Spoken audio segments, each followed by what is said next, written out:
नमस्कार, आप देख रहे हैं सिटी पोस्ट लाइव और मैं हूं दीपक शर्मा।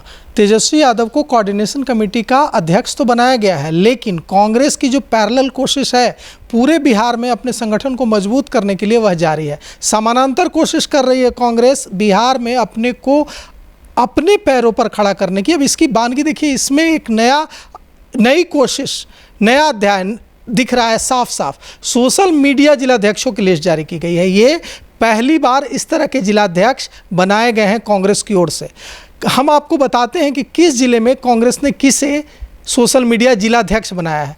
पटना नगर में पवन कुमार केसरी, पटना ग्रामीण 1 में प्रिय रंजन कुमार गोलू, पटना ग्रामीण 2 में प्रभाकर प्रियदर्शी, अररिया में वकार अशरफ, औरंगाबाद में मोहम्मद मुस्तबा जावेद, बांका में ब्रजेश कुमार यादव, बेगूसराय में कुशामेश कुमार शांडिल्य, नवगछिया में गरफान आलम, भागलपुर में अमन कुमार मीनाती, बक्सर में अभय कुमार मिश्रा, दरभंगा में सुधीर कुमार पांडे, पूर्वी चंपारण में उत्सव राज, गया में संजय कुमार, गोपालगंज में साजिद हुसैन, जमुई में मोहम्मद जावेद अंसारी, जहानाबाद में एडवोकेट एहतेशाम हुसैन, कैमूर में आशीष पांडे, कटिहार में विक्रम पासवान, किशनगंज से बनाए गए हैं किशनगंज लखीसराय में वसीम अख्तर और दिलखुश कुमार,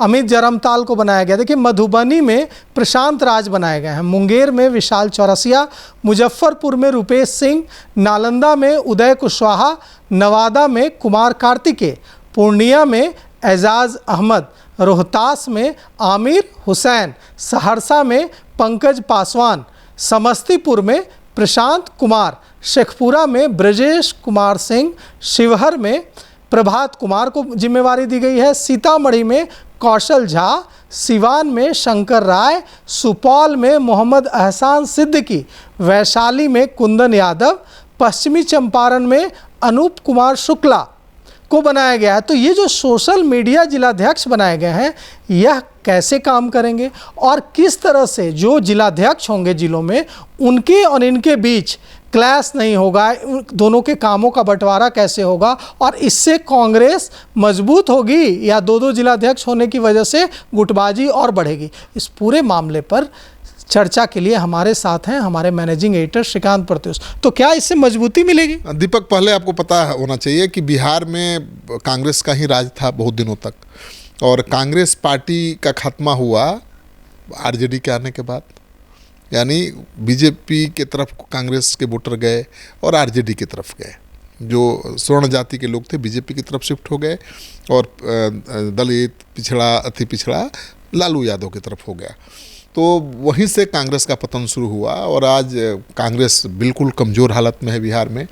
तो मुझे लगता है कि 8 साल बाद पहली बार कांग्रेस पार्टी का संगठन खड़ा हुआ है, क्योंकि इसके पहले मदन मोहन झा 6 साल थे अध्यक्ष, लेकिन संगठन नहीं बन पाया।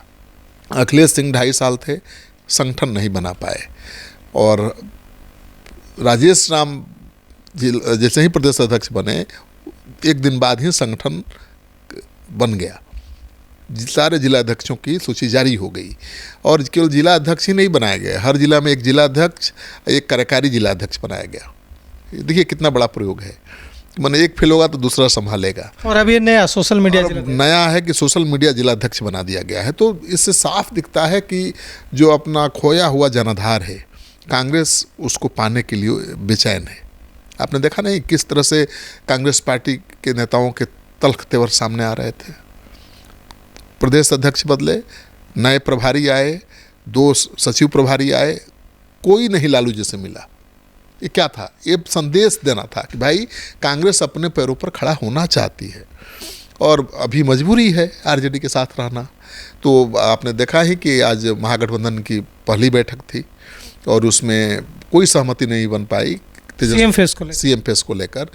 हाँ, हालांकि एकता दिखाने की कोशिश की गई, कहा गया कि भाई चुनावी रणनीति पर चर्चा हुई है, कहा गया कि हम जन सरोकार से जुड़े मुद्दों को लेकर सरकार से सवाल पूछेंगे, हम जनता की समस्याओं को उठाएंगे।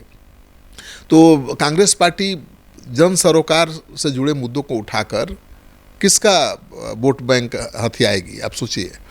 तो एक तो बीजेपी से जो चले गए हैं बीजेपी के साथ उसके वोटर, उनको वापस पाने की कवायद है, और आरजेडी के साथ जो मुस्लिम अल्पसंख्यक और पिछड़े शिफ्ट हुए हैं उनको भी लाने की कवायद है। ये मैं इसको अगर देखा जाए कि ये जो आज जो सूची जारी हुई सोशल मीडिया जिलाध्यक्षों की, ऐसी इस तरह की कवायद चुनाव से पहले क्या कांग्रेस अपने को हाईटेक करने की कोशिश कर रही है? क्योंकि हम लोगों ने देखा था कि कुछ दिनों पहले एक निर्देश जारी हुआ था कांग्रेस आला कमान की तरफ से कि हम उन्हीं को कंसीडर करेंगे प्रत्याशी के रूप में जिनके सोशल मीडिया पर इतने इतने इतने फॉलोअर्स होंगे।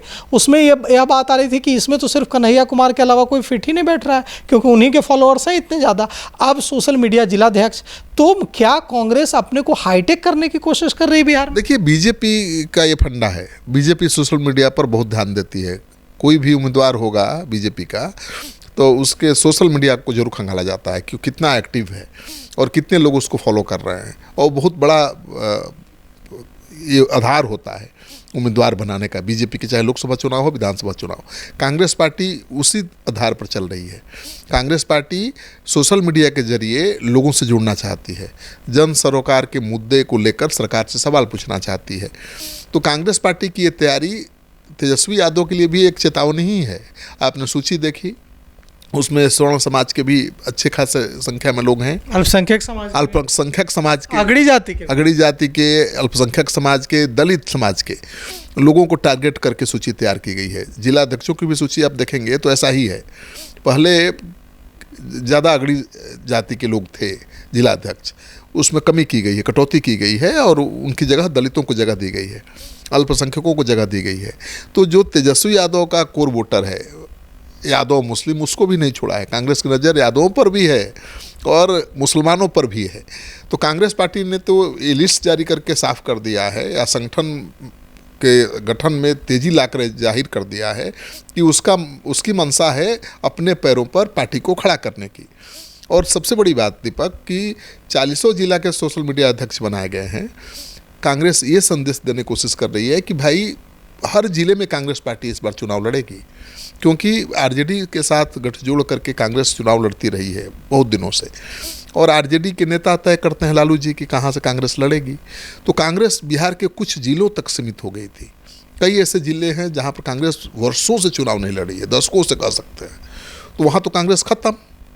कांग्रेस के कार्यकर्ता क्या करेंगे, कांग्रेस का जिला अध्यक्ष क्या करेगा, कांग्रेस का मीडिया प्रभारी क्या करेगा जब वहाँ से उसका कैंडिडेट ही नहीं होगा।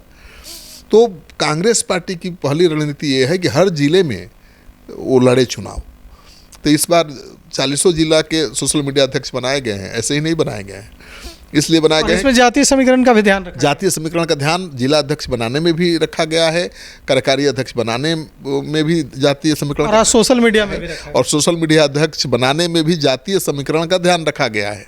तो मुझे लगता है कि कांग्रेस पार्टी की ये छटपटाहट दिख रही है, वो अपने पैरों पर खड़ा होना चाहती है।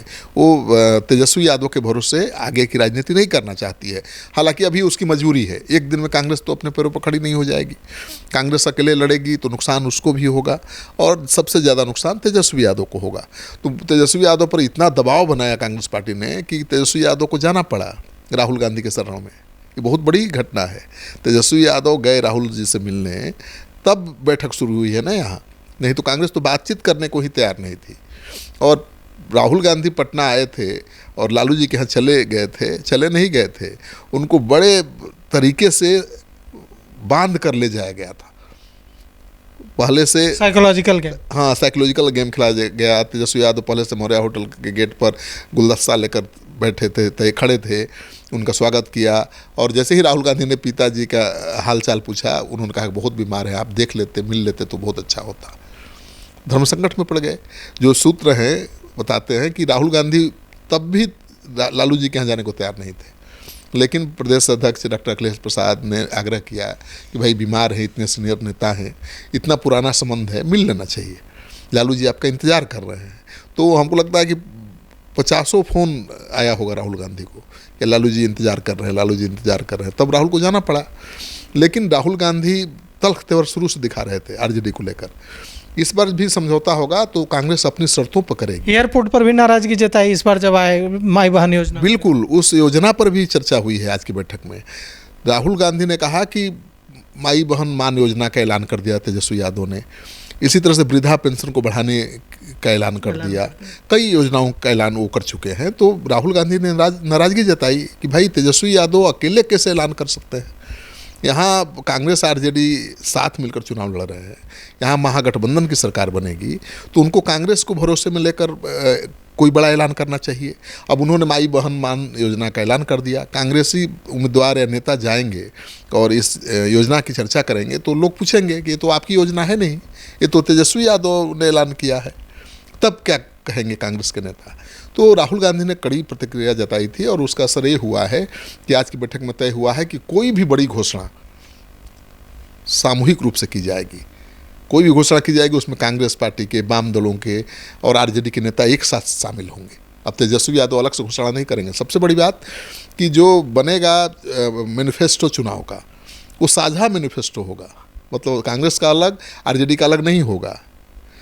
तो सोचिए कांग्रेस पार्टी कितना आगे एग्रेसिव है और आगे की सोच रही है कि जो मैनिफेस्टो बनेगा उसमें उसका श्रेय कांग्रेस को भी जाएगा। आरजेडी अकेले नहीं उसका श्रेय ले पाएगी, आरजेडी अलग से कोई मैनिफेस्टो नहीं बना पाएगी। तो कांग्रेस पार्टी अपने पैरों पर खड़ा होने की कोशिश कर रही है और ये संदेश देने की कोशिश कर रही है कि जनता ने अगर हमारा साथ दिया, हमारे पुराने वोटर अगर हमारे साथ लौटे, तो हम अकेले भी चुनाव भविष्य में बिहार में लड़ सकते हैं। तो कांग्रेस पार्टी की बैठक तो शुरू हो गई तेजस्वी यादव के साथ, लेकिन बैठक का भी नतीजा नहीं निकला है दीपक।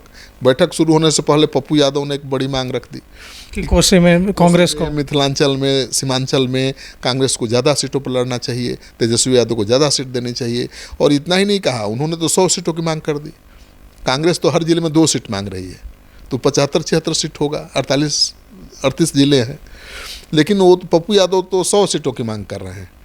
मुझे लगता है कि पप्पू यादव पर अब कांग्रेस कितना दाव लगाएगी, क्योंकि कोसी सीमांचल में, मिथिलांचल में अगर कांग्रेस पार्टी ज़्यादा सीटों पर चुनाव लड़ती है, पप्पू यादव का साथ उसको मिलता है, तो बहुत फ़ायदा हो सकता है कांग्रेस को। पप्पू यादव कोसी सीमांचल में बहुत मजबूत नेता है वो, लेकिन तेजस्वी यादव नहीं चाहेंगे, क्योंकि तेजस्वी यादव के लिए चुनौती बन जाएंगे पप्पू यादव। कन्हैया कुमार के नाम पर तो किसी तरह मान गए, हालांकि उनसे पूछकर कांग्रेस पार्टी ने कन्हैया कुमार को नहीं उतारा था, लेकिन अपना वीटो नहीं लगाया। लेकिन पप्पू यादव पर वीटो लगा रहा है। हाँ, लेकिन कन्हैया कुमार पर तेजस्वी ने वीटो नहीं लगाया, लेकिन पप्पू यादव पर उन्होंने वीटो लगा दिया है कि भाई इनकी वापसी कांग्रेस में नहीं हो सकती है। लेकिन पप्पू यादव कांग्रेस के लिए प्रचार तो करेंगे ही, कांग्रेस में अभी शामिल नहीं हुए हैं, लेकिन उनकी पार्टी तो कांग्रेस में विलय हो चुकी है। और वो दिल्ली के चुनाव में भी प्रचार कर रहे थे, झारखंड में भी प्रचार कर रहे थे। कांग्रेस पार्टी की जो बैठक थी अहमदाबाद में, गुजरात में, उस बैठक में भी वो आमंत्रित किए गए थे। तो कांग्रेसी अपने को मानकर चल रहे हैं, कांग्रेस भी उनको अपना मानकर चल रही है। बिहार में पेच है कि तेजस्वी यादव उनको आगे बढ़ने देना नहीं चाहते। तेजस्वी यादव नहीं चाहते कि उनको, तेजस्वी यादव की जगह पर आप हम कोई होता तो नहीं चाहता, क्योंकि वो भी यादव समाज से आते हैं। तो चुनौती तो तेजस्वी यादव के लिए ही खड़ी करेंगे ना। कन्हैया कुमार तो भूमिहार समाज से आते हैं, वो सीधे चुनौती नहीं बन सकते तेजस्वी यादव के लिए। तेजस्वी यादव के वोटर कन्हैया कुमार को अपना नेता नहीं मानेंगे, लेकिन पप्पू यादव को तेजस्वी यादव के वोटर अपना नेता मान सकते हैं। ये रिस्क है दीपक। तो जैसे अभी कोशिश हो रही है सोशल मीडिया पर कांग्रेस अपने को मजबूत करने की जो कोशिश कर रही है, कहा जाता था कि सोशल मीडिया की पार्टी भारतीय जनता पार्टी है, भारतीय जनता पार्टी सबसे मजबूत है सोशल मीडिया पर। और यह भी कहा जाता है कि अब जो चुनाव होता है वह सिर्फ गली और बूथ पर नहीं होता है, अब चुनाव सोशल मीडिया के माध्यम से भी लड़ा जाता है। तो अगर कांग्रेस ने इस बात को समझ लिया है और चुनाव से ठीक 6 महीने पहले हर जिले में अपने सोशल मीडिया जिलाध्यक्षों की नियुक्ति की है और इसमें जातीय समीकरण का ध्यान रखते हुए ऐसा किया है, तो निश्चित रूप से इससे कांग्रेस को मजबूती तो मिलेगी। लेकिन कांग्रेस क्या अपने को इतना मजबूत करने की कोशिश कर रही है कि राष्ट्रीय जनता दल पर हावी हो जाए? तो लग तो यही रहा है फिलहाल कि कांग्रेस ऐसा इतनी कोशिश कर रही है कि यहाँ पर जो उस पर आरोप लगता था कि राष्ट्रीय जनता दल की पिछलग्गू है, बिना राष्ट्रीय जनता दल की वैशाखी के कोई चुनाव नहीं लड़ सकती है, उस बैसाखी से मुक्ति पाने की छटपटाहट कांग्रेस में साफ दिख रही है। तो आप क्या सोचते हैं इस पूरे मामले पर? कितना फ़ायदा मिलेगा सोशल मीडिया जिलाध्यक्षों की नियुक्ति से कांग्रेस को जमीनी कार्यकर्ताओं गांव-गांव तक पहुंचने में? हमें कमेंट कर जरूर बताइएगा। तो फिलहाल इस खबर में इतना ही। आगे की खबरों के लिए देखते रहिए सिटी पोस्ट लाइव। शुक्रिया।